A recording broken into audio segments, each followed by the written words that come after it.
Robert एगर्सको नयाँ remake 1922 को classic नोस्फेरातु अन्ततः रिलिज भएको छ। यस भिडियोमा हामी यसको गहिरा विषयवस्तुहरू र प्रतीकवादमा डुबुल्की मार्नेछौँ। कथाको सुरुवात एउटा युवती एलन हटरबाट हुन्छ, जसले भयानक दानवीय अस्तित्व मिस बेरातुसँग सम्झौता गर्छिन्।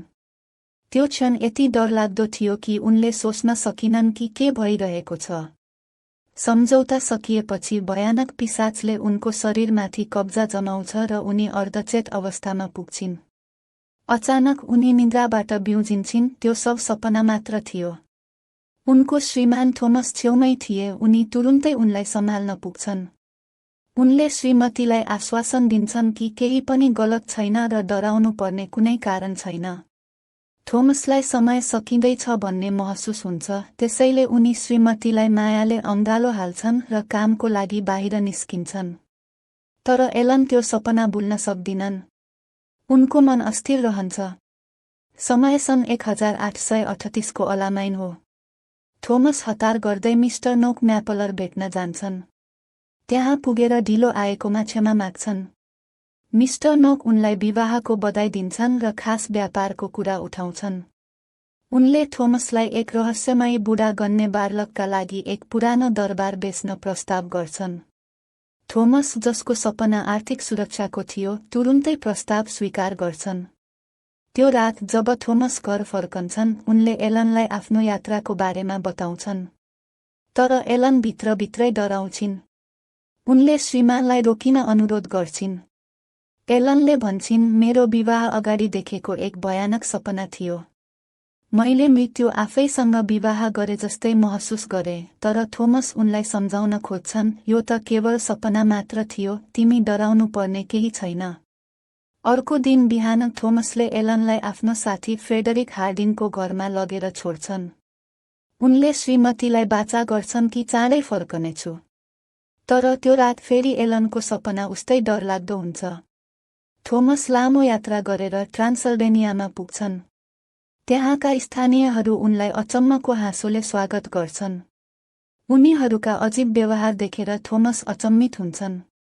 अचानक गाउँको मुखियाले उनीहरूलाई रोक्छन् र थोमसलाई रहस्यमय सङ्केत गर्छन्। रात पर्न लाग्दा एक बुढी आमैले थोमसलाई एउटा क्रस दिन्छिन् र अनुरोध गर्छिन्, यसलाई साथमा राख्नु, तिमीलाई चाँडै नै आवश्यक पर्छ। त्यो रात गाउँलेहरूले एउटा परम्परागत अनुष्ठान गर्छन्। उनीहरू भन्छन्, यो भूतप्रेतलाई मार्नुपर्छ। उनीहरूले फलामको बन्चरोले एउटा शवलाई भाला घोस्दछन्। अर्को बिहान थोमस डरले थरथर काँप्दै बिउजिन्छन्, तर आफ्नो यात्रा जारी राख्छन्। जब उनी अज्ञात जङ्गल हुँदै अघि बढ्छन्, अचानक एउटा घोडा गाडी देखिन्छ, तर गाडीमा कोही हुँदैन। निडर भएर उनी गाडी चढ्छन्। गाडी स्वचालित रूपमा एउटा अन्धकारमय दरबारतर्फ दौडन्छ। जब उनी गन्तव्यमा पुग्छन्, उनको अगाडि दरबारको ढोका खुल्छ। त्यहाँ भयानक उपस्थिति भएको एक व्यक्ति उभिएको देख्छन्, गणना बालक। उनी ढोकामा उभिएर उनलाई भित्र आमन्त्रण गर्छन्। थोमसले महसुस गर्छन् कि यहाँ केही अस्वाभाविक छ। डिनरको समयमा गणना बालकले थोमसलाई वाइन दिन्छन्। तर केही बेरमा थोमसले आफ्नो औँलामा चोट पुर्याउँछन्। जब रगत चुहिन्छ, गणनाको आँखा रातो हुन्छ। उनी लोभिएर अघि बढ्छन्।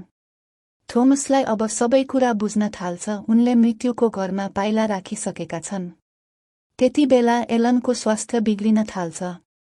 उनलाई अनौठो सपना देखिन्छ, जसमार्फत बालकले उनलाई बोलाइरहेको हुन्छ। एक दिन अचानक थोमस आफ्नो कोठामा अचेत अवस्थामा भेटिन्छन्। उनलाई बिस्तरामा राखेर बालकले केही रहस्यमय मन्त्र उच्चारण गर्छन्। अचानक एलनले घरमा अज्ञात शक्ति महसुस गर्छिन्। रातभर छटपटिन्छिन्। थोमसको अवस्था बिग्रिँदै जान्छ। उनको शरीर कमजोर बन्दै जान्छ। एलनलाई बाँच्नको लागि एउटा विकल्प मात्र बाँकी रहन्छ, उनलाई नै बलिदान दिनुपर्ने हुन्छ। अन्ततः उनी आफै बालकको अगाडि आत्मसमर्पण गर्छिन्। एलनले आफ्नो ज्यान बालकलाई अर्पण गर्छिन्। रातभर पिशाचले उनलाई आफ्नो कब्जामा लिन्छ। तर बिहान सूर्यको पहिलो किरणसँगै बालकको शरीर जल्न थाल्छ। उनको क्रन्दनले सम्पूर्ण ठाउँ गुन्जायमान बनाउँछ। थोमस घटनास्थलमा आइपुग्छन्, तर ढिलो भइसकेको हुन्छ। एलन उनको हात समात्छिन्, मुस्कुराउँछिन् र अन्तिम सास फेर्छिन्। एलनको बलिदानले दानवीय शक्ति समाप्त हुन्छ, महामारी अन्त हुन्छ। यही यो भयानक कथा समाप्त हुन्छ। यदि तपाईलाई यस्ता कथाहरू मन पर्छ भने लाइक, सब्स्क्राइब गर्नुहोस्। धन्यवाद, फेरि भेटौँला।